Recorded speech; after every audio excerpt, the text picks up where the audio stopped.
نحمده ونصلي على رسوله الكريم اما بعد فقد قال الله تبارك وتعالى كما ورد 3 مرات في القرآن اعوذ بالله من الشيطان الرجيم بسم الله الرحمن الرحيم هو الذي ارسل رسوله بالهدى ودين الحق ليظهره على الدين كله صدق الله العظيم رب اشرح لي صدري ويسر لي امري واحلل عقدة من لساني يفقهوا قولي اللهم ربنا الهمنا رشدنا واعذنا من شرور انفسنا اللهم ارنا الحق حقا وارزقنا اتباعه وارنا الباطل باطلا وارزقنا اجتنابه اللهم وفقنا لما تحب وترضى وتقبل منا فإنك خير المتقبلين آمین یا رب العالمین۔ گزشتہ نشست میں ہم یہ دیکھ چکے ہیں کہ جو انبیاء اور رسل کا بنیادی مقصد بعثت رہا ہے، حضور کی بعثت کا وہ مقصد بھی تھا۔ آپ شاہد بھی تھے، نذیر بھی تھے، بشیر بھی تھے، داعی اللہ باذنہ بھی تھے، سراج منیر بھی تھے، مربی بھی تھے، مزکی بھی تھے، واعظ بھی تھے، ناصح بھی تھے، سب کچھ تھے۔ اور یہ چیزیں مشترک ہیں حضور کے اور تمام انبیاء اور رسول کے مابین، اگرچہ ان چیزوں میں بھی حضور کی ایک امتیازی شان ہے۔ ہر گلیرا رنگ و بوئے دیگر است، ہر پھول کا رنگ اور اس کی خوشبو جو ہے وہ علیحدہ ہوتی ہے، لیکن یہ کہ حضور کا خاص مقصد بعثت جو در حقیقت تکمیل رسالت کا مظہر ہے، آپ پر رسالت کا اختتام اور تکمیل ہونی تھی۔ الیوم اکملت لکم دینکم واتممت علیکم نعمتی، اس کا مصداق کون ہے؟ محمد الرسول اللہ صلی اللہ علیہ وسلم کا دین۔ دین کی تکمیل ہو گئی اور نعمت خداوندی کا اتمام ہو گیا، نبوت کی تکمیل ہو گئی اور رسالت کی تکمیل ہو گئی۔ اس کا مظہر کیا تھا کہ جو دین حق دے کر آپ بھیجے گئے ہیں اس کو دنیا میں بالفعل قائم کریں، نافذ کریں۔ یہ مقصد اب آپ نوٹ کیجئے، ایک لفظ استعمال کر رہا ہوں، یہ در حقیقت ایک انقلابی مشن تھا جو سونپا گیا ہے حضور کو۔ انقلاب کسے کہتے ہیں؟ نظام کو بدل دینا۔ ویسے تو انقلاب کے معنی تبدیلی، ذہنی انقلاب، فکری انقلاب، اخلاقی انقلاب، یہ القاب چلتے ہیں، کلچرل ریولوشن چائنا میں ہوا تھا وغیرہ وغیرہ، لیکن اصل میں لفظ انقلاب بطور اصطلاح جو استعمال ہوتا ہے وہ انسان کے اجتماعی نظام کی بنیادی کوئی تبدیلی ہے۔ اس اجتماعی نظام کے 3 ایسپیکٹس ہیں: سیاسی نظام، معاشی نظام، معاشرتی نظام۔ ان میں سے کم کسی ایک میں جب تک کوئی بنیادی تبدیلی نہ ہو اسے انقلاب نہیں کہہ سکتے۔ اب ایک انقلاب تاریخ میں ہوا تھا بہت عظیم، سلطنت روما نے بیک وقت عیسائیت اختیار کر لی۔ جو ایمپرر کانسٹنٹائن تھا، قسطنطین، جس کے نام پر یہ قسطنطنیہ ہے، کانسٹنٹینوپل، یہ شہر اس کا آباد کیا ہوا قسطنطنیہ، اس قسطنطین نے وہ عیسائیت قبول کر لی اور پوری رومن امپائر عیسائی ہو گئی۔ لیکن اسے کبھی بھی ریولوشن نہیں کہا گیا۔ اتنی بڑی تبدیلی، اتنی بڑی تبدیلی۔ ہیرکلیس جو حضور کے وقت تھا ایمپرر روم کا، ہرقل جسے کہتے ہیں، ہیرکلیس جو انگریزی میں کہلاتا ہے، اس نے بھی چاہا یہ تھا کہ وہ اسلام لے آئے، لیکن ساری مملکت مسلمان ہو جائے تاکہ میرا نظام برقرار رہے، میں اپنی بادشاہی کے ساتھ موجود رہوں۔ یہ بات نہیں ہو پائی تو وہ رک گیا، اور وہ بادشاہت جو ہے اس کے پاؤں میں وہ بیڑی بن کر پڑی رہ گئی اور وہ اسلام نہیں لا سکا، ورنہ وہ آمادہ تھا، چاہتا تھا۔ لیکن اس کو کبھی انقلاب نہیں کہا گیا۔ لیکن فرینچ ریولوشن کو ریولوشن کہا گیا، کیوں کہ سیاسی نظام بدل گیا، بادشاہت ختم ہو گئی، جمہوریت آ گئی۔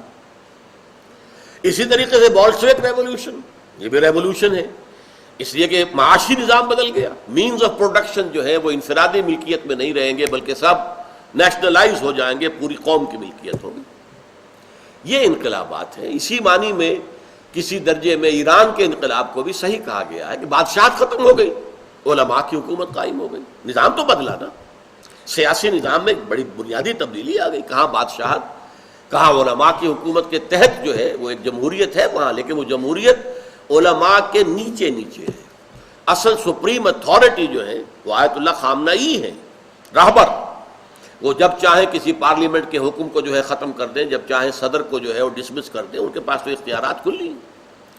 بہرحال نظام بدلا.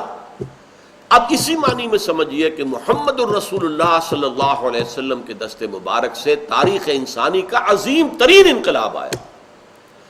وہ انقلاب کیا تھا؟ فرانس کا انقلاب صرف سیاسی، بولشوک ریولوشن صرف معاشی، لیکن حضور کے انقلاب میں سیاست بدل گئی، معیشت بدل گئی، معاشرت بدل گئی، افراد بدل گئے، عقائد بدل گئے، نظریات بدل گئے، ایوری تھنگ چینج. بلکہ میں یہ کہا کرتا ہوں کہ یہاں مائکروسکوپ لگا کر دیکھنا پڑتا ہے کہ کوئی چیز سابقہ حالت پر برقرار رہ گئی نہیں. یہ ٹوٹل ریولوشن برپا کیا ہے محمد الرسول اللہ صلی اللہ علیہ وسلم. اور اس کی گواہی دینے والے جو غیر مسلم ہیں سب سے بڑھ کر وہ ہیں. مسلمانوں میں تو عام طور پر ریولوشن کا تصور ہی نہیں ہے. خلافت راشدہ کے بعد سے لے کر ملوکیت ہمارے ہاں آ گئی، اور علماء دین جو ہیں وہ بادشاہوں کے تابع ہو کر کچھ ان کی خواہشات پوری کرتے رہے، کچھ اپنی طرف سے خیر کی باتیں بھی کرتے رہے. اس جاگیرداری اور مزارعت کا جواز جو ہے وہ بادشاہوں کی خوشنودی کے لیے دیا گیا. ورنہ امام ابو حنیفہ کے نزدیک مزارعت حرام ہے، امام مالک کے نزدیک حرام ہے، امام شافعی کے نزدیک حرام ہے.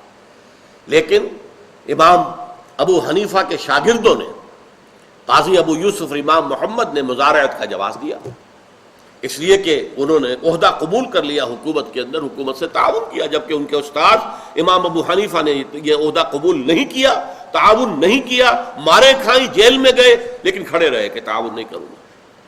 یہ معاملہ ہے در حقیقت کہ نظام جو ہے، اس پورے نظام کا بدلنا جو مسلمانوں کے تو ذہنوں سے نکل گیا تھا. بہت عرصے کے بعد اقبال نے یہ تصور دیا ہے کہ اسلام ایک نظام ہے اور اس میں سیاست اور مذہب علیحدہ نہیں ہے. یہ دین ہے، یہ مذہب نہیں ہے، ریلیجن نہیں ہے، it's a system of life, مکمل زندگی کا ایک نظام ہے، ضابطۂ حیات ہے. اس میں سیاست بھی ہے، معیشت بھی ہے، معاشرت بھی ہے، سب کچھ. لیکن یہ کہ اس کی جیسا کہ میں عرض کر رہا تھا کہ گواہی دشمنوں نے دی. ایم این رائے بہت بڑا کمیونسٹ، مہندر ناتھ رائے بنگالی تھا، اور اتنا ٹاپ کا یہ کمیونسٹ تھا کہ جو کمیونسٹ انٹرنیشنل، دنیا کی جو سب سے اونچی سطح کی پارٹی تھی، کمیونسٹ پارٹی انٹرنیشنل، اس کا رکن تھا. اور اس نے ایک لیکچر دیا تھا اسی شہر لاہور میں 1920 میں، بریڈلا ہال. معلوم ہوتا ہے کہ اب شاید اس کے کوئی کھنڈر ونڈر کہیں ہے، باقی وہ بریڈلا ہال نام کی کوئی شہر موجود نہیں ہے. اس بریڈلا ہال میں اس نے لیکچر دیا، دی ہسٹوریکل رول آف اسلام. اور اس نے کہا کہ تاریخ انسانی کا عظیم ترین انقلاب وہ تھا جو محمد نے برپا کیا صلی اللہ علیہ وسلم. ہندو ہے، کمیونسٹ ہے، کمیونسٹ انٹرنیشنل کا رکن ہے، مان رہا ہے حقیقت. اسی طریقے سے یہ تو 1920 تھی، اب 1980 پہ آ جائیے. وہ 20 سال ادھر آغاز سے، یہ 20 سال اختتام سے قبل. ڈاکٹر مائیکل ہارٹ نے کتاب لکھی دی 100، جس میں اس نے تاریخ انسانی کے ان لوگوں کا چناؤ کیا جنہوں نے تاریخ کے دھارے کو موڑا. ایک لوگ تو وہ ہوتے ہیں جو دھارے میں بہتے رہتے ہیں، ہم بھی بہہ رہے ہیں، ایک نظام ہے، مشرف صاحب ہمارے سربراہ ہیں، وہ جو کچھ چاہ رہے ہیں کر رہے ہیں، ہم بہہ رہے ہیں اسی میں، اسی دھارے کے اندر پیسیولی. ایک وہ صاحب عزیمت و ہمت لوگ ہوتے ہیں جو اس دھارے کے اندر بہنے کو تیار نہیں ہوتے، دھارے کا رخ موڑتے ہیں. یہ دھارے کا رخ موڑ دینے کا کام تاریخ انسانی پوری میں جن لوگوں نے کیا، ان کا سلیکشن کر لیا، پھر ان میں گریڈیشن، درجہ بندی قائم کی کہ سب سے زیادہ کس نے تبدیلی کی، سب سے زیادہ کس نے موڑا. اس کی کتاب کا نام کیا ہے؟ دی 100، 100. نیچے کیا ہے سب title? A selection and gradation of the most influential personalities of human history. تاریخ انسانی کی مؤثر ترین شخصیتیں 100، ان کا سلیکشن بھی ہے، گریڈیشن بھی ہے. اور گریڈیشن میں نمبر 1 پر حضور کو لا رہا ہے صلی اللہ علیہ وسلم، کہ تاریخ انسانی کا عظیم ترین انقلاب محمد نے برپا کیا صلی اللہ علیہ وسلم. میں سمجھتا ہوں کسی مسلمان نے بھی آج تک یہ ٹریبیوٹ پے نہیں کیا ہوں حضور کی اور تعریفیں جو ہم کرتے ہیں، ہم تو تعریف نہیں کریں گے تو کیا کریں گے؟ آپ ہمارے محبوب ہیں، آپ ہمارے محسن ہیں، اللہ کے رسول ہیں، خاتم النبیین ہیں، آخر المرسلین ہیں، لیکن دشمن الفضل ما شہدت بہ الاعداء، اصل فضیلت وہ ہے جس کی گواہی دشمن دے. یہ مائیکل ہارٹ کہہ رہا ہے، اور اس نے شروع میں 1 نمبر پر لایا حضور کو اور کہتا ہے naturally I O an explanation, مجھے اس کی وضاحت کرنی پڑے گی. میں عیسائی ہوں لیکن حضرت عیسیٰ کو نمبر 1 پر نہیں رکھ رہا، نمبر 3 پر لے گیا. میں عیسائی ہونے کے باوجود محمد کو نمبر 1 پر رکھ رہا ہوں، کیوں؟ اب دیکھیے یہ جملہ اس کی ذہانت کا شاہکار ہے. This is because he is the only person. یہ دی کو underline, the only person supremely successful in both the religious and secular fields. زندگی جو ہے انسان کی 2 حصوں میں آج بٹ چکی ہے. ایک مذہبی زندگی ہے، اخلاق ہے، عبادات ہے، یہ ہے وہ ہے، عقائد ہے، اور ایک ہے حکومت ہے، ریاست ہے، فتوحات ہیں. یہ 2 علیحدہ ہیں گا، لیکن ان دونوں میدانوں میں بیک وقت سپریملی سکسیسفل ایک ہی انسان ہے، اور وہ محمد ہے صلی اللہ علیہ وسلم. اس لیے میں نے کہا تھا دی اونلی کو انڈر لائن کیجیے. ایک یہ نہیں ہے کہ 2-10 ہے ان میں سب سے اوپر وہ ہے، نہیں، یہ تو ایک ہی مثال ہے جو دونوں میدانوں میں سپریملی سکسیسفل. ورنہ آپ کو معلوم ہے حضرت عیسیٰ علیہ السلام مذہبی میدان میں کتنے اونچے ہیں، گوتم بدھ مذہبی میدان میں کتنا اونچا ہے، لیکن ریاست اور سیاست میں کوئی دخل، کوئی عمل، زیرو. یا سکندر اعظم کتنا بڑا فاتح تھا، یا شارلمان یورپ کے اندر کتنا بڑا حکمران بنا ہے، یا یہ کہ چنگیز اور ہلاکو کتنے بڑے فاتح تھے. یہ سب کچھ، لیکن اخلاق، مذہب، اس میں بھی کوئی ان کی حیثیت تھی. وہاں زیرو کام نہیں کرے گا، مائنس پر جانا پڑے گا. ایک ہی انسان ہے جو مذہب و اخلاق اور تمدن اور ریاست اور سیاست ان دونوں میں انتہائی بلند مقام پر. کہنے والا کون ہے؟ Doctor Michael Hart. تو یہ گواہیاں ہیں. بلکہ میں یہاں آپ کو ذرا دلچسپ بات ہے، لیکن میں ڈرتا ہوں کہ کہیں اس سے کوئی مفہوم مخالف نہ لے لیا جائے.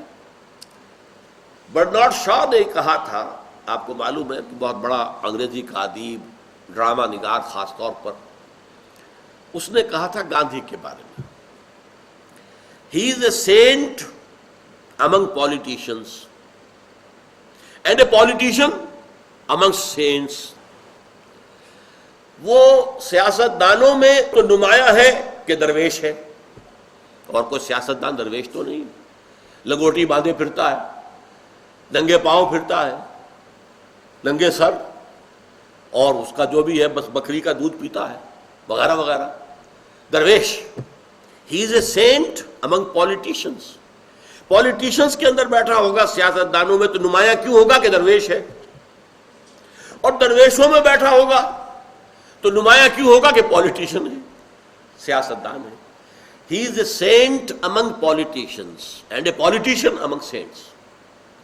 اس جملے ہی کے اوپر میں کہہ رہا ہوں، اگرچہ نسبت خاک را با عالم پاک، کہاں گاندھی، کہاں نبی اکرم صلی اللہ علیہ وسلم، لیکن یہ 2 متضاد چیزوں کا جمع ہو جانا، جس طرح عہد حاضر میں اس کی ایک مثال گاندھی تھی، چاہے وہ بناوٹی سینٹ تھا جو بھی ہو جو اس کے بارے میں کہا جائے، لیکن بہرحال اسے دنیا نے مانا ہے کہ وہ ایک سینٹ بھی تھا. He was a saint among politicians and a politician among saints. لیکن اسی پر میں کہتا ہوں پھر اس کو دہراتے ہوئے، نسبت خاک را با عالم پاک، کہاں حضور کہاں گاندھی. لیکن حضور کے بارے میں بھی یہ جملہ سمجھیے، he was a revolutionary amongst prophets. جتنے انبیاء ہیں ان میں آپ ممتاز ہیں کہ آپ نے انقلاب برپا کیا. He was a revolutionary amongst prophets and a prophet amongst revolutionaries. اور انقلابی جتنے دنیا میں گزرے ہیں ان میں نمایاں اس اعتبار سے ہے کہ آپ تو اللہ کے نبی ہیں.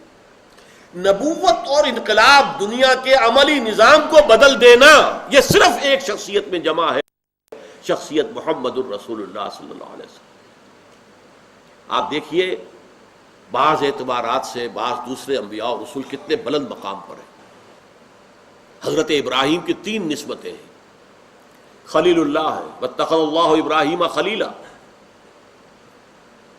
ابو الانبیاء ہیں، سینکڑوں نبی حضرت ابراہیم کی اولاد میں پیدا ہوئے. تمام prophets of the Old Testament جو آپ پڑھیں گے، اگر آپ تورات پڑھیں تو کتنے نبی آئے ہیں 1400 برس میں. حضرت موسیٰ کس کی اولاد میں سے تھے؟ حضرت یوسف کس کی اولاد میں سے تھے؟ یعقوب کس کی اولاد میں سے تھے؟ اسحاق کس کی اولاد میں سے تھے؟ یحییٰ کس کی اولاد میں سے تھے؟ اور ماں کی طرف سے عیسیٰ کس کی اولاد میں سے؟ ابراہیم. اور پھر آخری نبی اور آخری رسول محمد کس کی اولاد میں سے تھے؟ ابراہیم. اسماعیل علیہ السلام کے نظریے سے. تیسرے ایک تو یہ کہ خلیل اللہ ہے، دوسرے یہ کہ ابو الانبیاء ہیں، تیسرے امام الناس، انی جاعلک للناس اماما. لیکن آپ کے ذریعے سے کوئی انقلاب برپا نہیں ہوا. حضرت موسیٰ، وکلم اللہ موسیٰ تکلیما. موسیٰ کی شان یہ ہے کہ اللہ تعالیٰ نے اس زمین پہ موسیٰ کے رہتے ہوئے اللہ سے گفتگو ہوئی ہے. اللہ نے کلام کیا جیسے کلام کیا جاتا ہے. ایک جھاڑی کی اوٹ سے کلام ہو رہا ہے.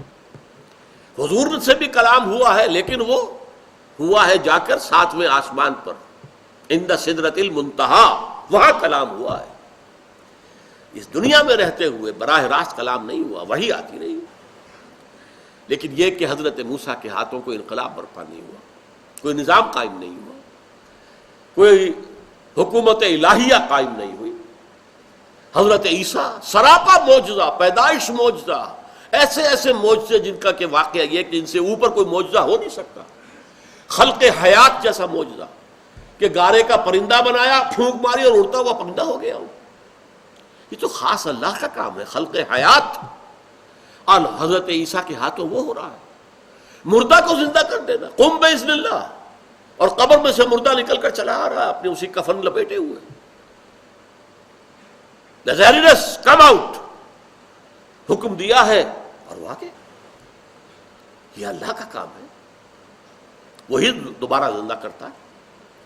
پھر آپ کو معلوم ہے اور معجزے کتنے بڑے بڑے ان کے عظیم الشان. مادرزاد جو ہے اندھا تھا، اس کو بینائی مل گئی. کوڑھی کے جسم پر ہاتھ پھیرا ہے اور اس کا کوڑ جاتا رہا. ایسے ایسے معجزے. لیکن کوئی حکومت قائم نہیں ہوئی، کوئی نظام قائم نہیں ہوا. محمد رسول اللہ صلی اللہ علیہ وسلم کے ذریعے ایک نظام قائم ہوا. تسلیم کرنا پڑتا ہے. ایچ جی ویل جیسا شاتم رسول تسلیم کرنے پر مجبور ہوا.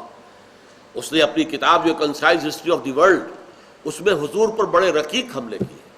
اس زمانے میں جو سلمان رشدی نے جس قسم کے حملے کیے ہیں، یا بنگال کی ایک مشرقی پاکستان کی ایک خاتون تسلیمہ نسرین نے جیسے حملے کیے ہیں، اس سے کہیں زیادہ سخت حملے اس نے کیے.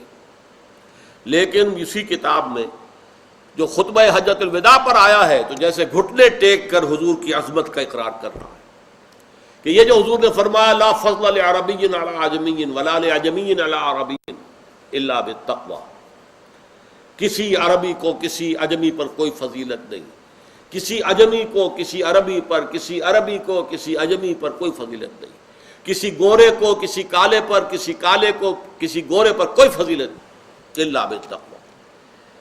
تو اس نے یہ الفاظ لکھے، although the sermons of human fraternity, freedom and equality were said before also, and we find a lot of such sermons in Jesus of Nazareth.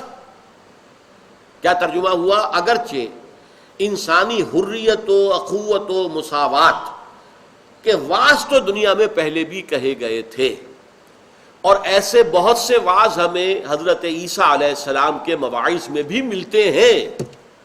But it must be admitted، لیکن یہ بات تسلیم کیے بغیر چارہ نہیں، that it was Muhammad صلی اللہ علیہ وسلم who established a society based on these principles first, for the first time in human history. کہ یہ محمد تھے صلی اللہ علیہ وسلم جنہوں نے تاریخ انسانی میں پہلی بار ان اصولوں پر مبنی ایک معاشرہ قائم کیا، ایک نظام برپا کیا. یہ ہے اصل میں تکمیل رسالت کا وہ موضوع. هو الذی ارسل رسولہ بالہدی ودین الحق لیظہرہ علی الدین کلہ ولو کرہ المشرکون. وہی ہے اللہ جس نے بھیجا ہے اپنے رسول کو محمد کو صلی اللہ علیہ وسلم الہدا دے کر دی گائیڈنس، اور نمبر دو دین الحق، سچا دین، عدل اور انصاف اور راستی پر مبنی نظام، لِیُظْہِرَهُ عَلَى الدِّینِ كُلِّهِ، تاکہ غالب کر دے اسے کل کے کل نظام پر، کل کے کل دین پر، وَلَوْ كَرِهَ الْمُشْرِكُونَ، چاہے یہ مشرکوں کو کتنا ہی ناگوار۔ شاہ ولی اللہ دہلوی رحمۃ اللہ علیہ کے نزدیک یہ پورے قرآن کا عمود ہے۔ عمود کسے کہتے ہیں؟ عماد، الصلاۃ عماد الدین، دین کا ستون جو ہے نماز ہے۔ تو عمود کسی کا سینٹرل ایکسس، کسی شے کا مرکزی خیال کیا ہے؟ اب ایک مقالہ لکھا جا رہا ہے تو مقالے کا ایک مرکزی خیال ہوتا ہے نا، اس کے لیے ادھر سے دلیل ادھر سے دلیل، اس کے خلاف کوئی بات ہے تو اس کا توڑ، اس کی نفی، یہ سب ہوگا، لیکن اصل میں مرکزی خیال کیا ہے؟ پورے قرآن کا مرکزی خیال یہ آیت ہے، بقول امام الہند شاہ ولی اللہ دہلوی رحمۃ اللہ علیہ۔ یہ آیت سمجھیں گے تو قرآن سمجھ میں آئے گا، یہ آیت سمجھیں گے تو جہاد کس لیے ہے، قتال کس لیے، وہ بات سمجھ میں آئے گی۔ آج جو دنیا میں ایک شعرا ہے کہ یہ تو اس میں اس کتاب میں قتال قتال قتال قتال، جنگ جنگ جنگ، یہ تو بہت زیادہ جو ہے وہ خونی قسم کی کتاب ہے۔ اس کی وجہ کیا ہے؟ وہ یہ نہیں سمجھتے کہ یہ اصل میں قتال جو ہے وہ ایک انقلابی عمل کا ٹاپ تھا۔ 15 برس مکے میں تو کوئی قتال نہیں ہوا، دعوت دی جا رہی ہے، تبلیغ ہو رہی ہے، تیاری کی جا رہی ہے، تربیت ہو رہی ہے، تزکیہ ہو رہا ہے، تنظیم ہو رہی ہے، جمع کیا جا رہا ہے، یہ سارا کام ہو رہا ہے، کوئی قتال نہیں۔ مارے کھا رہے ہیں، صبر کر رہے ہیں، کوئی قتال کا سوال ہی نہیں، جوابی کارروائی تک کی اجازت نہیں۔ انقلاب کے آخری سٹیج پر آ کر یہ لازم ہے۔ کیا بولشوک ریولوشن میں کوئی خونریزی نہیں ہوئی تھی؟ کیا فرینچ ریولوشن میں کوئی خونریزی نہیں ہوئی تھی؟ تو بہت ہوئی تھی، اس کو بلڈی ریولوشن کہتے ہیں دنیا میں، خونی انقلاب۔ کیا امریکہ نے جب برطانیہ سے آزادی حاصل کی ہے تو خونریزی نہیں ہوئی تھی؟ کیا امریکہ نے جب اپنے ہاں سلیوری ختم کی ہے تو خونریزی نہیں ہوئی تھی؟ کوئی بھی نظام میں تبدیلی آپ لانا چاہیں گے، اس جو موجودہ نظام ہے اس کے ساتھ جن لوگوں کے ویسٹڈ انٹرسٹ ہے وہ کبھی برداشت نہیں کریں گے، وہ مقابلے میں آئیں گے، روکیں گے۔ گارڈ اپ یور لانس، اپنے مفادات کے تحفظ کے لیے کھڑے ہو جاؤ۔ کتنی بڑی سول وار امریکہ کے اندر ہوئی ہے، ساؤتھ اینڈ نارتھ کے درمیان، کیوں ہوئی؟ وہ ایک انقلابی عمل کی ایک ناگزیر ہوتا ہے آخری سطح پر جا کر، اور اسی سلسلے میں قرآن مجید میں جہاد اور قتال کا ذکر آتا ہے۔ انقلاب برپا کرنا تھا، اسلام صرف مذہب نہیں ہے، وہ ایک نظام لے کر آیا تھا دنیا میں، اس نظام کو برپا کرنا تھا۔ جیسے کہ ایک صحابی نے کہا تھا رستم سپہ سالار افواج ایران کے سوال کے جواب میں، انہوں نے کہا تھا یہ کیوں آپ لوگ ہم پر حملہ آور ہو گئے؟ پہلے بھی آپ لوگ آیا کرتے تھے، ٹرائبل ہورڈز، لوٹ مار کرتے تھے، چلے جاتے تھے، اب ہمارا پیچھے نہیں چھوڑ رہے، وجہ کیا ہے؟ تو جواب دیا انہوں نے، انا قد ارسلنا، دیکھو پہلے ہم خود آتے تھے، لوٹ مار کرتے تھے، بھاگ جاتے تھے، اب تو ہمیں بھیجا گیا ہے، we are on a mission, اللہ نے بھیجا محمد کو، محمد نے بھیجا ہمیں۔ انا قد ارسلنا لنخرج الناس من ظلمات الجہالت الی نور الایمان، کہ لوگوں کو نکالیں جہالت اور جاہلیت کے اندھیروں سے ایمان کی روشنی میں، وَمِن جَوْرِ الْمُلُوكِ إِلَىٰ عَدْلِ الْإِسْلَامِ، بادشاہوں کے ظلم و ستم کے پنجوں سے نجات دلائیں اور اسلام کے نظام عدل و قسط سے روشناس کرائیں۔ تمہارے بادشاہ محل بناتے ہیں، عیش کرتے ہیں، اونچی اونچی فصیلوں میں رہتے ہیں، بڑے بڑے ان کی زندگی، ان کے لیے ہر طرح کے عیش و آرام، ان کی فوج کھڑی ہوتی ہے، ذرا کوئی ٹیکس دینے سے انکار کرے تو ان کی گردنیں اڑا دی جاتی ہیں۔ محنت کاشتکار کرتا ہے، عیش جو ہے وہ جاگیردار کرتا ہے یا بادشاہ کرتا ہے؟ محنت جو ہے، جو بھی کارکن ہے بیٹھ کر جو ہے وہ کھدر بن رہا ہے اپنے کرگے پر، اور اس سے ٹیکس لے رہی ہے حکومت، اور اس ٹیکس سے پھر حکومت نے فوجیں کھڑی کر رکھی ہیں، ذرا تم نے سرتابی کی تو سر کچل دیا جائے گا، you have to pay the taxes. یہ سارا ظلم کا نظام ختم کر کے عدل و قسط کا نظام قائم کرنے کے لیے آئے ہیں، دس از اوور مشن۔ تو یہ بات اچھی طرح سمجھ لینے کی ہے کہ قرآن سمجھ میں نہیں آئے گا، جب تک کہ اس مرکزی آیت کو نہ سمجھ لیا جائے جو 3 مرتبہ قرآن میں آئی۔ عبید اللہ جو سندھی تھے مرحوم، انہوں نے اس آیت کو عنوان دیا ہے کہ یہ عالمی انقلاب کا پیش خیمہ ہے۔ کیوں؟ حضور صرف عرب کے لیے نہیں بھیجے گئے تھے کہ عرب میں وہ نظام قائم کر دیا تو بس بات پوری ہو گئی۔ حضور بھیجے گئے تھے پورے عالم انسانیت کے لیے، وَمَا أَرْسَلْنَاكَ إِلَّا كَافَّةً لِلنَّاسِ بَشِيرًا وَنَذِيرًا۔ لہذا یہ نظام جو محمد نے برپا کیا تھا 1400 برس قبل جزیرہ نمائے عرب میں، اسے گلوبلائز ہونا ہے، اسے پورے گلوب کے اوپر، پورے عالم انسانیت کے اوپر قائم ہونا ہے۔ تو اس عالمی انقلاب، بلکہ ان کے لفظ بین الاقوامی انقلاب، اسی وقت تک ابھی مولانا عبید اللہ سندھی کے دور تک ابھی عالمی کا لفظ نہیں آیا تھا، گلوبلائزیشن کا لفظ نہیں آیا تھا، نیو ورلڈ آرڈر کا نام نہیں آیا تھا۔ آج تو دنیا بہت آگے نکل گئی ہے، نیشنلزم ختم ہو چکا ہے، ملکوں کی تقسیمیں اور جو ان کے درمیان لکیریں ختم ہو چکی ہیں۔ اب تو راج ہوگا ملٹی نیشنلز کا، ملٹی نیشنلز جو ہے وہ حکومت کریں گی اصل۔ بہرحال انہوں نے اسی لیے بین الاقوامی کہا تھا، بین الاقوامی انقلاب کا یہ پیش خیمہ ہے اور عنوان ہے یہ آیت۔ میں آپ سے جو بات کہتا ہوں 100% اعتماد کے ساتھ، سیرت النبی کا فہم حاصل نہیں ہو سکتا جب تک ان الفاظ کو نہ سمجھ لیا جائے۔ اس لیے کہ سیرت کسی بھی شخص کی آپ ایسیس کریں گے، ایویلویٹ کریں گے، تو پہلے معین ہونا چاہیے کہ ان کا مقصد کیا تھا، کس حد تک وہ اس مقصد میں کامیاب ہوئے اور کس طور سے کامیاب ہوئے۔ مقصد بہت اعلیٰ دے دیا لیکن رہ گئے کہیں بیچ ہی میں تو ناکام ہوئے۔ تو پہلے یہ دیکھو کہ مقصد کیا تھا۔ جب تک حضور کا مقصد بعثت واضح نہ ہو، حضور کی سیرت سمجھ میں نہیں آ سکتی۔ بہت سے سوالات ہیں سیرت النبی کے بارے میں جو اس آیت کو سمجھے بغیر حل نہیں ہوتے۔ بہت سے اعتراضات ہیں جو کیے گئے حضور کی سیرت پر، جن کا جواب ممکن نہیں اگر اس آیت کو آپ سامنے نہ رکھیں۔ اور سب سے آخری بات یہ کہ ختم نبوت، جس کا ایک پہلو تو یہ ہے کہ آپ کے بعد اب کوئی نبی نہیں، دوسرا پہلو یہ کہ نبوت کی تکمیل ہو گئی ہے۔ اختتام صرف اس معنی میں نہیں کہ ختم ہو گئی، بلکہ اتمام اور تکمیل نبوت و رسالت۔ تو اس کی ایک بات تو آج ڈسکس ہو گئی کہ رسالت کی تکمیل یہ تھی کہ وہ نظام صرف دیا نہیں، قائم کر کے دکھایا، حجت آخری درجے میں قائم۔ نبوت کے اختتام اور تکمیل جو ہے اس کے مظاہر کیا ہے وہ انشاءاللہ اگلی نشست میں بیان ہوں گے۔ اقول قولی ھذا واستغفر اللہ لی ولکم ولسائر المسلمین والمسلمات۔